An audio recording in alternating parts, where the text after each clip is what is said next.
আমি যদি দেশের প্রধানমন্ত্রী হই তবে সবার আগে এই পরীক্ষা ব্যবস্থাটা তুলে দেব। মাননীয় প্রধানমন্ত্রী, সম্মানিত সভাপতি ও উপস্থিত সুধীবৃন্দ, ইহার চেয়ে হতেন যদি অনেক কিছু তো হতে ইচ্ছে করে, কিন্তু বাবার অত্যাচারে কি কোনো কিছু করার বা হওয়ার সত্যিই জো আছে? এই তো কদিন আগে বাসার সবাই মিলে নাটক দেখতে বসেছে, আমিও পরিবেশের গন্ধ শুকে আস্তে আস্তে এগোচ্ছি কোন রকমের দর্শকের সাহিত্যে জায়গা দখল করার জন্য।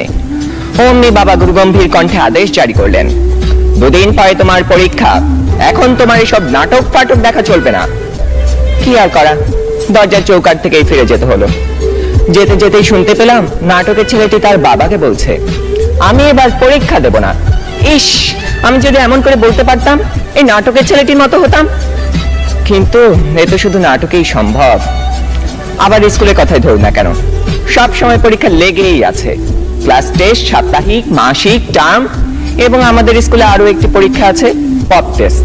অর্থাৎ বলা নেই কওয়া নেই, স্যার ম্যাডাম ক্লাসে এসে দুম করে বললেন, তোমাদের পরীক্ষা নেব। কি জ্বালা, এমনিতেই পরীক্ষার ভয় বাঁচি না, তা আবার এই পপ টেস্টের ভয় রাত দিন কাঁটা হয়ে থাকতে হয়। জনান্তিকে বলে রাখি, আমি যদি দেশের প্রধানমন্ত্রী হই তবে সবার আগে এই পরীক্ষা ব্যবস্থাটা তুলে দেব। এরই মধ্যে একজন বন্ধু ইশারা করলো, এনেছি। বুঝতে পারলাম গতকাল তাকে হুমায়ুন আহমেদের বোতল ভূত বইটা আনতে বলেছিলাম। কোন রকমে পরীক্ষা শেষ করে উঠে গেলাম লাস্ট বেঞ্চে, দুজনে মিলে মজা করে পড়তে শুরু করে দিলাম। গল্পে আছে হুমায়ুন ভূত পুষে, তা আবার বোতলে করে পকেটে রাখে, সে ভূতের খাবার চাঁদের আলো।